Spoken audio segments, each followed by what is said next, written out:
Good morning, good afternoon, good evening, wherever you are in the world. It's me, Louisa Munson, and I'm joined once again by gorgeous, wonderful friend and mentor, Rick Pursell. How are you, Rick? Doing very, very well. And thank you again for the invite. I really, really look forward to these weekly chats. It's totally, what's the word? An open invite for you. What a week it's been. Have the energies been quite intense at Purcell Mansions? not a mention. We've just finished yesterday hosting a 10-day retreat. Yep. I've lost you there.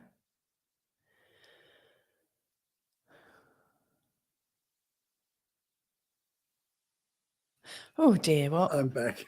That was quick, wasn't it? I don't know what happened That didn't last long. I was just saying that we just finished hosting a 10-day women's retreat, which was very powerful and left an indelible imprint of feminine energy here on our place. So it was really lovely. It has been busy, very busy. Well, that sounds really good. And it must be nice for your daughters as well to have such fabulous females around. Yes. I mean, obviously they've got your lovely wife, but it's interesting, isn't it, to, when you see all these different peers that you can, relate to. I've always enjoyed that. Yeah. It's sort of role modeling, isn't it? When they are witnessing role models or older women, how they behave and respond, react to, and communicate. So it's lovely to see them part of it and witnessing this. Yeah, it's really powerful. I think that's a fantastic opportunity. So we're here together once again, and we're here to talk about be, do, have, which I think is a great topic to talk about. I first came across that principle years ago in that is it Shakti Gawain book?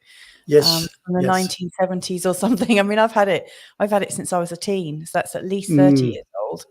But have you got a copy as well? I do.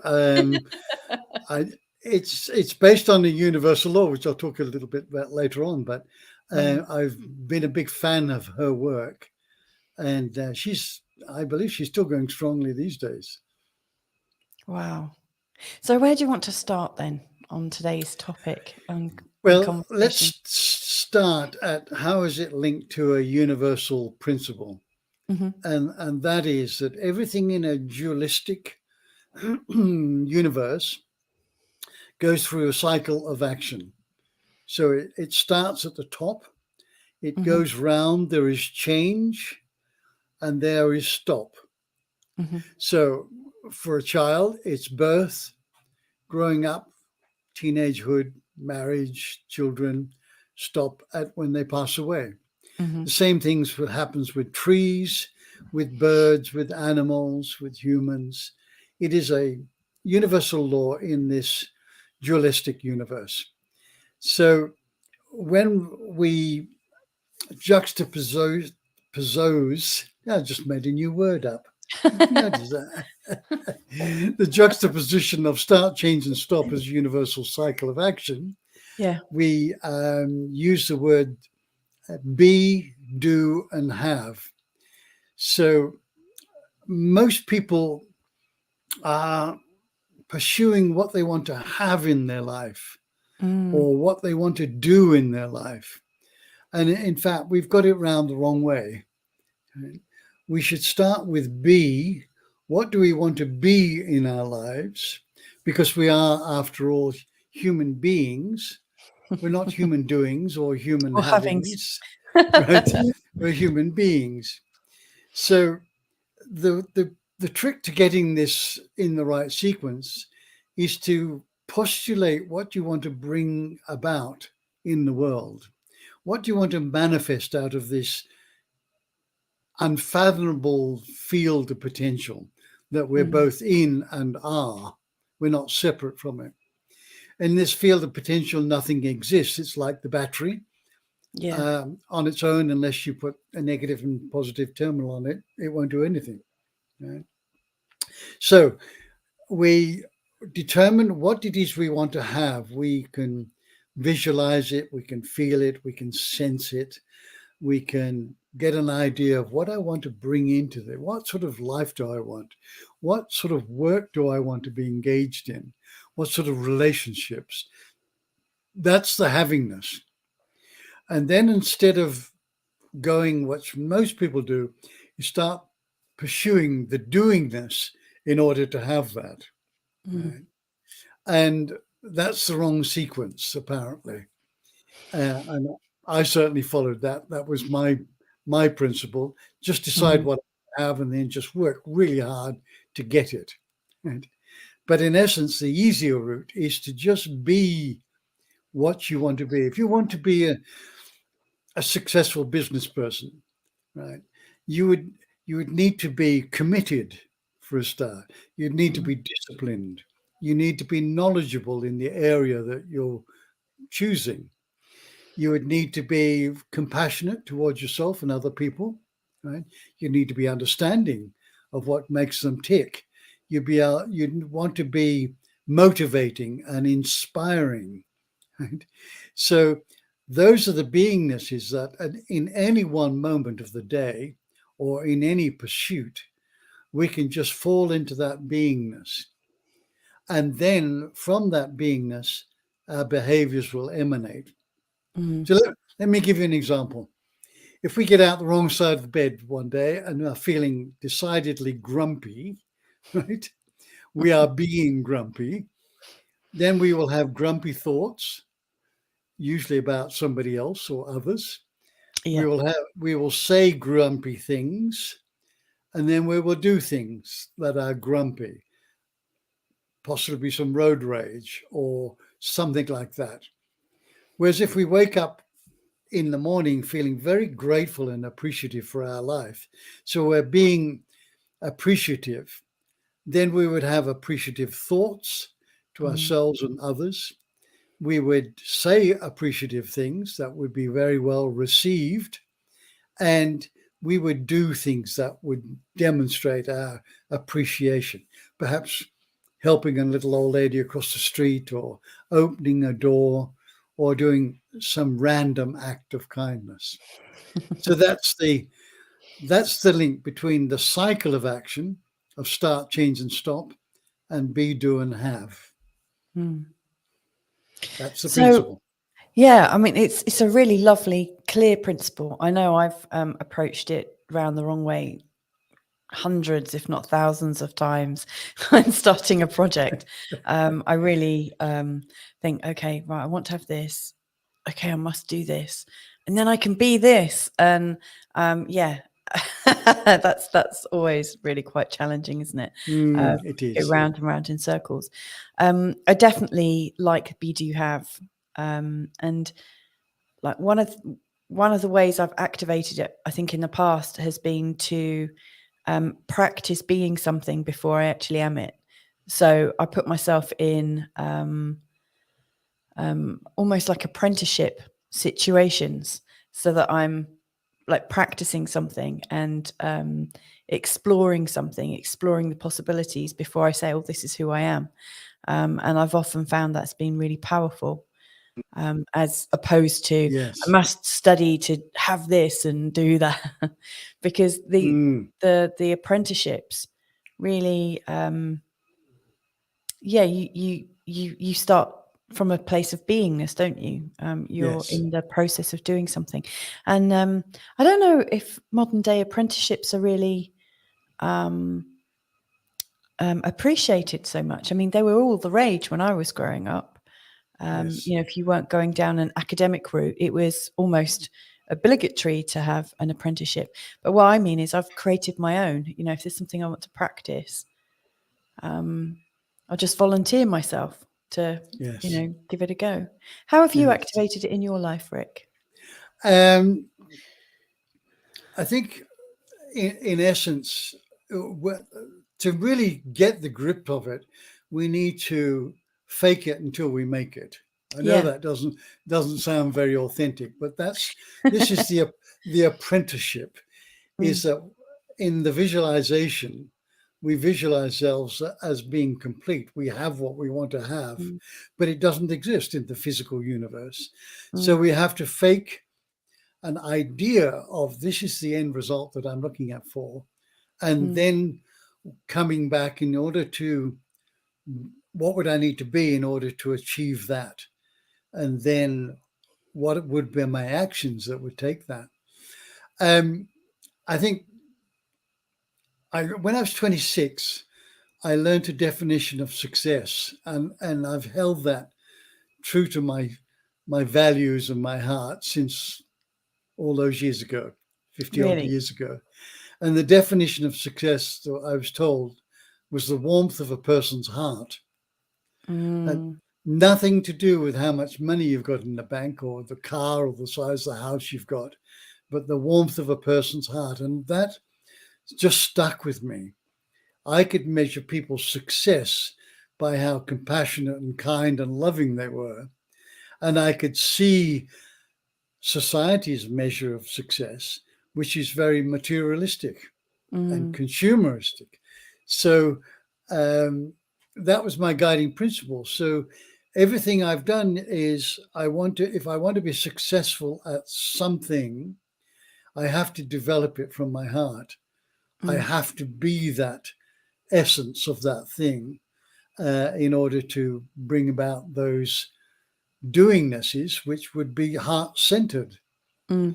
So in a way, everything that we've done, we've created the reality of it, one way or the other, whether we started at being or started at doing or started at having. Everything that is in our reality at this current time is a result of the thoughts we had and the ideas we had about it. Yeah. But some of the things, one of the things, I'm not sure if I've ever told you about that, but I was living in Fremantle in Western Australia, Mm-hmm. and I wanted to go sailing. And every weekend I'd ride my bicycle down to the yachting club, and I would, when the automatic gates went through to let a car in, I would just sneak in. I wasn't a member. It was members only, but there was nobody on the gate. It was all automatic. So I'd sneak in there looking very innocent, and I'd walk along the jetties and see these spectacular launches and sailing boats. And I visualized myself in these boats, in this sailing. And I then bought a 14-foot Hartley trailer sailor and Mm-hmm. taught myself how to sail. No formal tuition. I just read about it and taught myself how the principles of sailing. And I never lost sight of that dream. Mm-hmm. Um, the yachts got a bit bigger. They went from 34 foot to 40 to 46 as my dream got a bit bigger and bigger as I learned more about the capabilities of these yachts. Anyway, to cut a long story short, it's already long. It's I okay. finished up. I finished up with a 51-foot ocean-going Wow. sailing boat in Indonesia, bought at half price, and Wow. it was an absolute gift. I had it for 3.5 years. We sailed around the islands of Indonesia. Lita, my wife, and I enjoyed every minute of it. And then 3.5 years later, I felt I'd done with it. We moved up to the hills here to start the retreat center, and I've never looked back. I've never regretted selling it. I fulfilled everything I wanted to achieve Mm. with that goal. So latching it back to be, do, and have, I could feel myself on the deck. I had some hair at that stage, so the wind was blowing through the sails and through my hair. I could feel the helm underneath my hands. I could feel my body tensing on one side as it was leaning over, and I was being a sailor. I was Mm. being a yachtsman. I was being a seafarer. I was being an explorer of islands. That was the beingness is that I never lost sight of. Yeah. And it's like a dream. And then 20 years later, because it wasn't appropriate, we're raising an older daughter and buying our own bit of real estate and other things that weren't appropriate at that time. But when the time was right, the boat came up to me in half price, and we sold it for the same price that I paid for 3.5 years later. Fantastic. So you passed the gift on. Yes, indeed. So beingness is just so important, because everything you do in terms of behavior will be reflected in what you're being. So I wanted to be a sailor, and I would read books about sailing. I would take myself to people and say, what's the most important thing you can put on your sailing boat? I would talk to people circumnavigating the world, and that was never lost sight of it. Just an example. That's a wonderful example. And it's brought back some memories, because my dad used to have little sailing boats, but not like the size that you had, but, very small, like maybe 3-berth sailing boats. And I used to watch him like scraping off barnacles and refilling it with, trying to fix it. And, it was always an ongoing concern, but we had some fun on them. Yes. Me, my dad and my sister, and my mum, she didn't have her sea legs. So we'd go sailing around, around the coastline where we lived as small children. So Lovely. I can imagine you going around the Indonesian islands. I think that's terrific. Yes. The water's pretty choppy around there as well. I mean, it can be. Very good. It can be. Yeah. Because the definition of a boat is a hole in the water into which you pour money. I'm sure my dad would agree with that. But it's no different than playing golf or, polishing fancy motor cars and things like that. So it was a wonderful years. It's funny when you were talking about the be, do, have, and how you have to kind of fake it before you make it. I've experienced that a few times. I'm quite good at doing it in terms of work and like moving around for work. So for instance, as a child, people used to say, what are you going to be when you're older? And I just had this standard response was, I'm going to go to France. Everything's going to be okay. And that was just my standard response. And, I studied French at school. And then I had a disagreement with my French teacher, and then dropped French and then thought nothing about going to France whatsoever. It just didn't enter my head. And then when I finished my sort of mandatory education, and I was 18, I'd got my results, and I was ready to go to university. In fact, all I had to do was say which one I was going to go to and then go.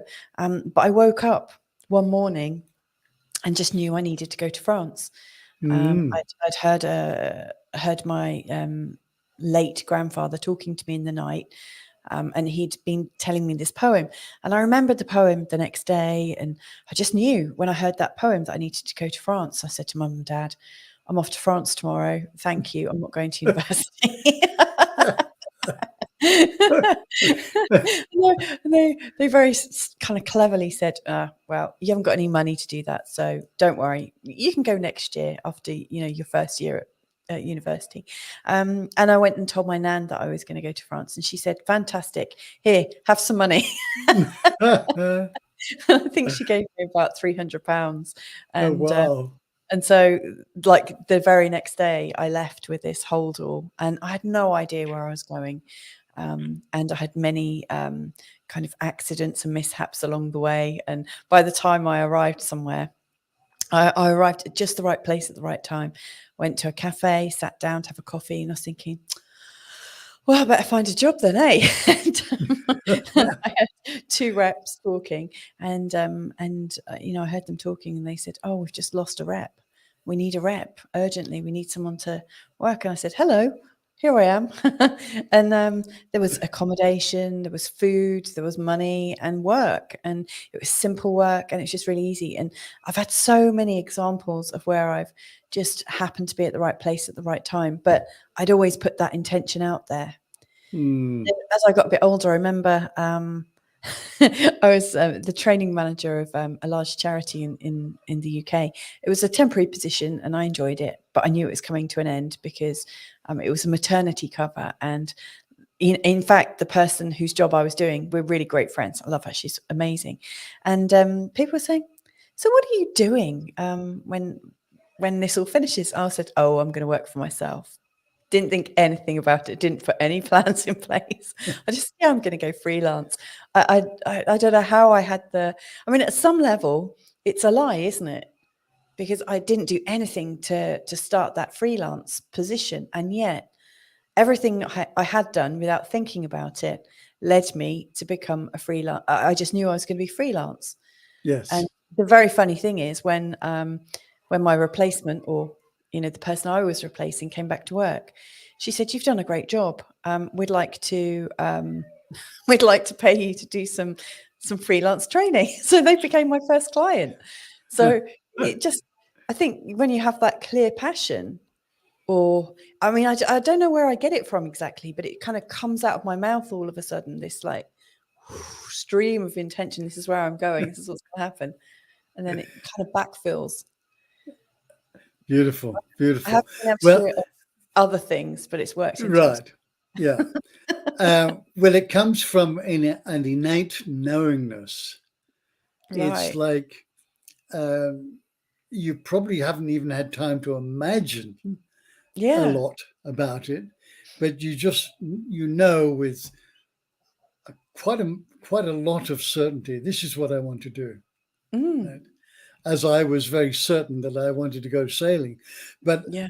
as a young man with, hardly two pennies to rub together, I had no idea how this was going to come to fruition. But I Yeah. knew what I wanted.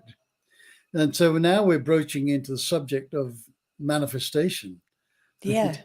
That if you're assuming the beingness of what once you said you wanted to be self-employed, right? Yeah. That wasn't a lie. That was coming from some innate knowing, some the depth of your soul, perhaps. And that is a high vibrational thought and a feeling that goes associated with it. And it's obviously was in alignment with your life purpose and your why you came into this incarnation. So all of those things come into beautiful alignment, and then the doors of opportunity swing widely open or just crack a little bit.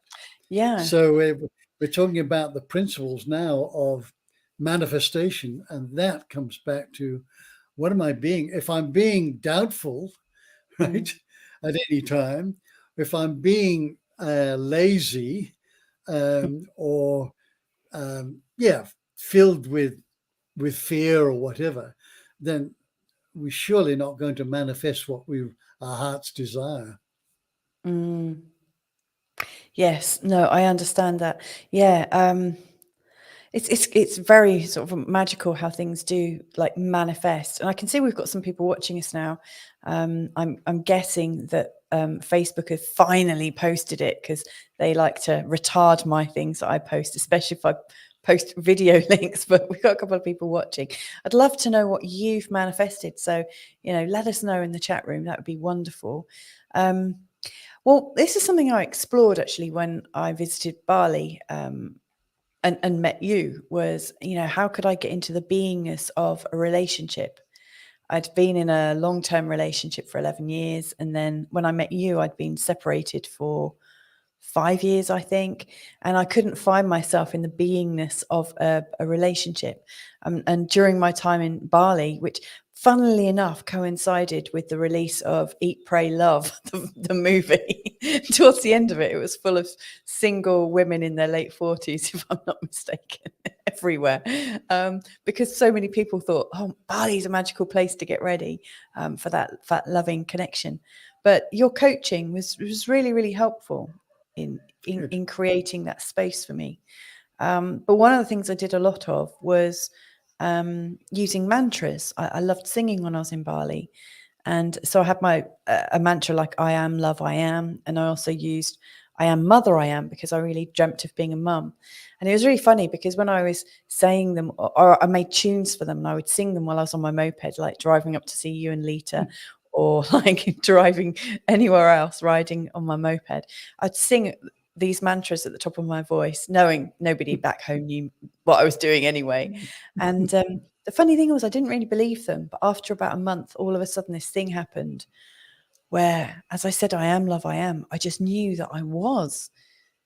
And then I had the same experience with I am mum, or I am mother, I am. You know, all of a sudden, that feeling of hopelessness that it was never going to happen just emerged.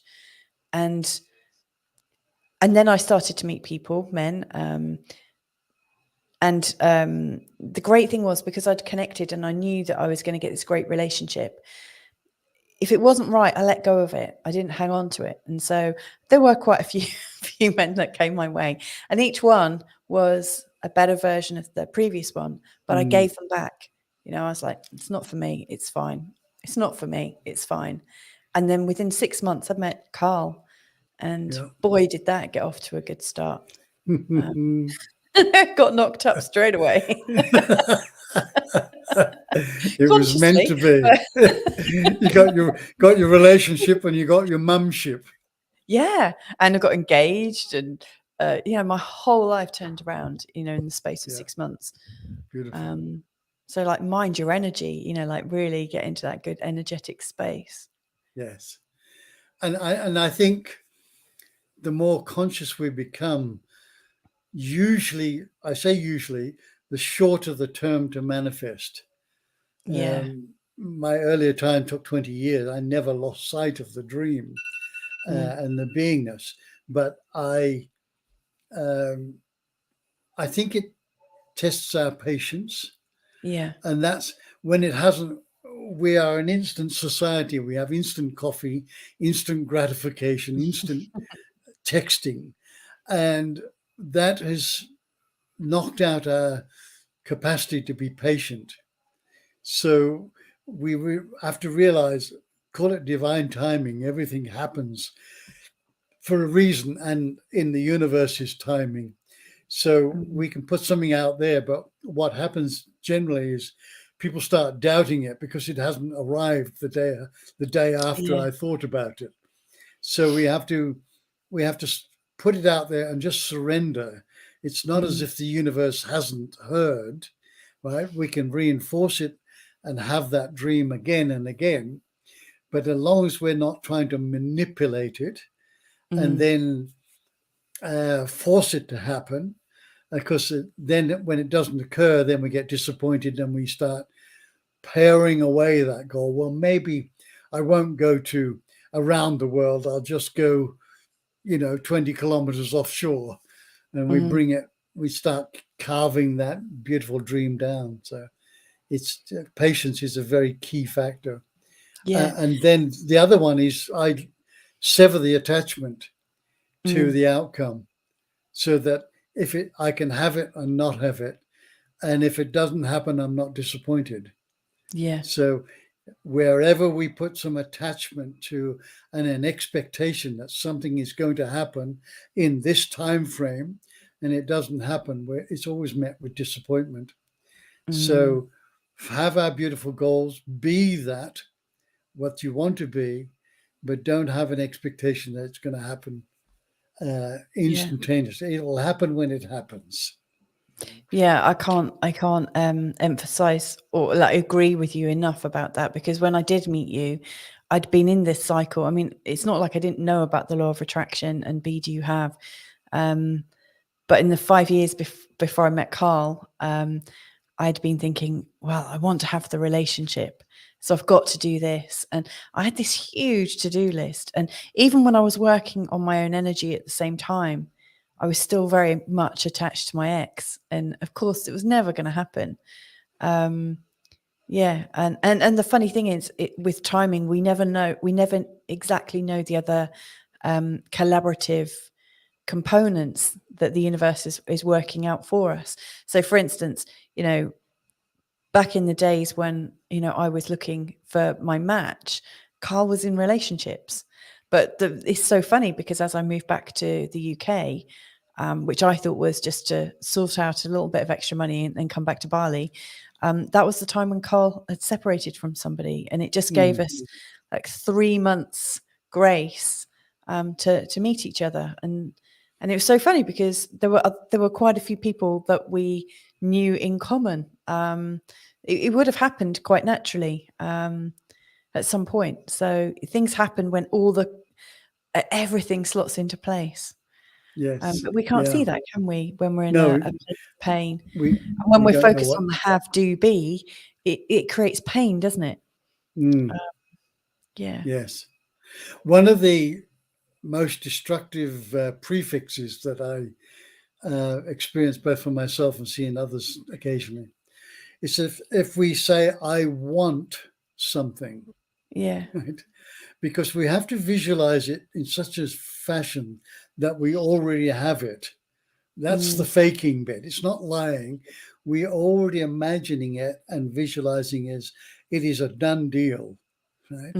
But if we're saying, I want a fabulous relationship, I want a great job, I want to travel, then the message that's going out to the universe is sitting there saying, oh, you want this, do you? Okay, so what I'll do is I'll just give you a taste, but you'll never have it because all you said is, I want it. Yeah. So you finish up with a life of wanting this, wanting that, right? Without actually having it. So when we change the verbiage on it to, I have a healthy 100% toxin-free body, right?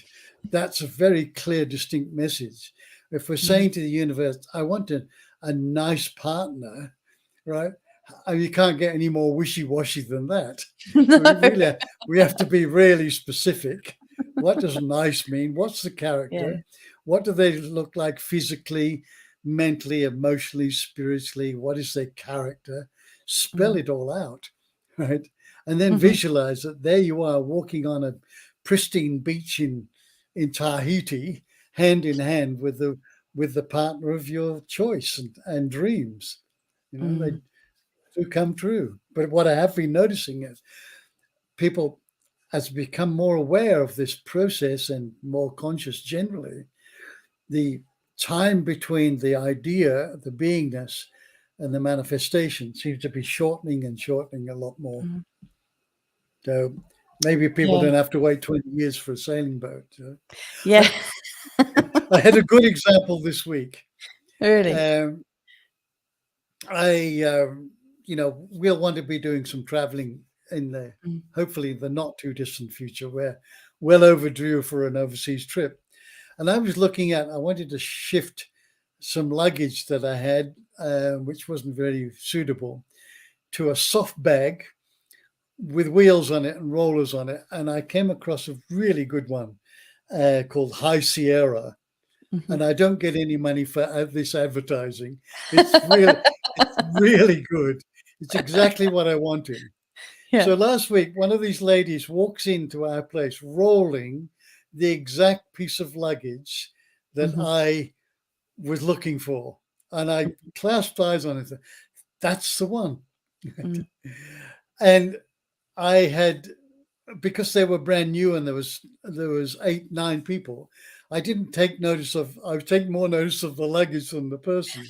So a couple of times during the week, I said, asking them, who had that blue soft bag when they came in, right? I finally found out who it was. And I didn't approach them at all.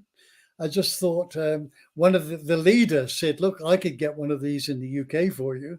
And next time I come in March, I'll bring it and then just buy something to ship my stuff back in. Anyway, so I'd spoken a couple of times to it and I'd shown my family what I was looking for. Anyway, the day they're checking out, this woman is bending over this piece of luggage, just tying it up. And I said, the High Sierra. And we just chatted for a moment. She said, yeah, I need a bigger suitcase. I bought this. It's brand new. I need a bigger suitcase. I said, I have a bigger one that you may be interested in. And she said, I'd like to have a look at it. So I brought it down. She said, this is exactly what I'm looking at. She told a friend she told a friend at the airport, when I go back, I want to change this bag because it's not really what I want. I need to get a bigger suitcase. So there and then she opened up her bag, took everything out, put it in the new one, right? And zipped it all up, right? She took my bag and I took hers. Not a penny was charged between us. It effectively didn't cost us anything. Yes. I'd had the Just bag a for a while. It was conversation. very new. Just a conversation. And that was within 7 days. Wow. And this was yesterday, they checked out yesterday, and I was so chuffed, and the family were teasing me. Oh, you manifested your bag, did you? Teasing me like crazy. And I was really chuffed that that's exactly what I wanted. And I'd put it out there, no coercion. It could happen when it happened. So that's just an example. I'm not showing off, just an example that the speed of manifestation appears to be speeding up like everything else in the universe. So. Yes. Well, I mean, this has taken us onto a whole new conversation, isn't it? Like the speed that's going on right now. I mean, this last week, I've been getting up at 5:30 most days. When I didn't, I went to bed at 2:00 in the morning, just because there's so much to do. I can't seem to fit it all in my day at the moment. Yes. And I can recognize that that's not a very good habit for me to have. So I'm in quite a really sort of like heightened, alerted state of needing to do things at the moment. And I really need to get into that being state. Yes. And know that all these things that I'm doing are actually done and completed, and it's all fine. Yes. Well, we don't want to discredit doing this because every one of us is now being called to action. Yeah. This transformation, this metamorphosis that we're going through is requiring us to be it, but we also must take action within ourselves in the self-directed inquiry, or with helping others, or doing something. As long as we are not losing sight of the beingness, right? All the right, correct doingnesses will fall out of that. But to sit there and think, oh, I'm just going to manifest something, right? It does require some activity, and we are being called to action at this stage. Yeah, you're right. And the way I see it is it's right action. You know when it's right, because all of a sudden everything lines up, and there's that feeling of flow. I mean, one of the things I have stopped doing, unless it's like vital, like a legal requirement or something, but if I'm not getting the flow feeling when I'm about to do something, I actually stop. And in fact, it's like my body can't even do it for me. In particular, in these last few months when I've been working with clients, there's been these moments where I go to sit down, or I go to do a video, and I think, no. And then I clear off, go and get a cuppa, and I sit down, and something always magical happens in that time in between me completing the work and having that cup of tea. And usually it's a little piece of information, it's a little nugget of something, and then it was that nugget that I needed to give to my client. And then I sit down, I know it's time to work, boom, done, and it flows. It's like the speed of light, it's out there. So yes. yeah, without that flow, I'm not really engaging in things anymore. Yes. And that flow can also provide challenges, because we're now being challenged to lift our game in order to, play out this result that we want. But you're right. For me, I'm always checking in is, what is the quality of this experience? What is the quality of this book, this meal, this job, this whatever it is? And that helps me to stay in the flow, or at least judge where I am. Does this seem like a worthless pursuit, or does it really resonate, and are things unfolding beautifully? So just I guess testing the quality of the vibrational frequency of what's happening. Yeah. And there still will be challenges. There'll be challenges. Yeah. We're living in a dualistic world. Aren't we just? Yes, we are. So it feels like a good time to wrap this up. So Indeed. if we were to summarize what we've been talking about, what would you say, Rick? Let me summarize it by this. If we want more peace in the world, we as individuals and collectively would need to be peace. Right? If we want more love in the world, singularly and collectively, we would need to be peace. And I think those two things, if you could imagine the bulk of the population of Earth being peaceful, being loving, those are the doing this is that emanate out of being peace and love. What a different world we would have. We would change the entire human reality from fear to love. Yes. Amen to that. That is fantastic. Okay, well, it's been an absolute pleasure to have this discussion with you and to have a bit of a laugh about it as well. Because, yeah, I mean, it's so funny when you look back at the times when you've really wanted something and kind of gone about it sort of back to front from the be, do, have way of doing things. Yeah, it's been wonderful connecting with you again, especially to hear about that wonderful High Sierra new luggage that you've got. That's amazing. Funnily enough, I'm actually working from a new computer today because like Carl and I have been saying, right, we must get another computer. We must get another computer because this one, it looks like it needs to be sorted out. And really oddly, another computer was just delivered to us a week ago, almost, a week today. And it was through something that Carl was doing. And we just had it as a backup, as part of our outdoor broadcasting kit. And then, lo and behold, yesterday, live stream for Carl, the computer packs up. So yeah, we're on this new one and it's already lined up. It's so funny because when it arrived, Carl and I said, does that mean we're going to need it really soon? And that's why I haven't got my backdrop all sorted out yet because we're still trying to configure it. That's how quickly everything's moving right now.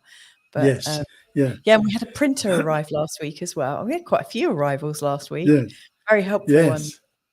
Yeah. Well, to add a bit more to that, what an hour or so before this call, you said that we may not be able to do it because the computer's not configured.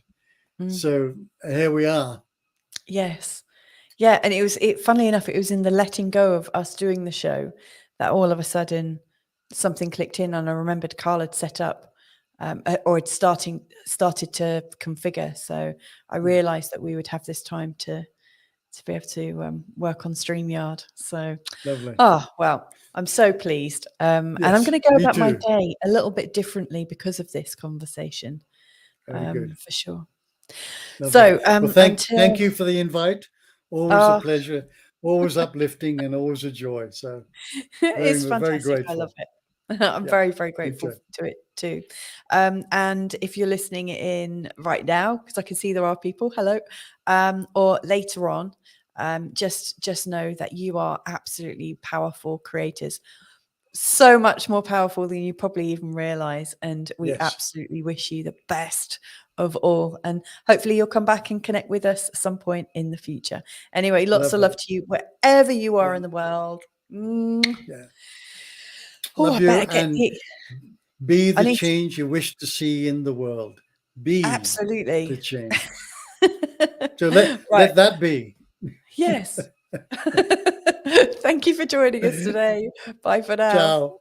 Bye-bye.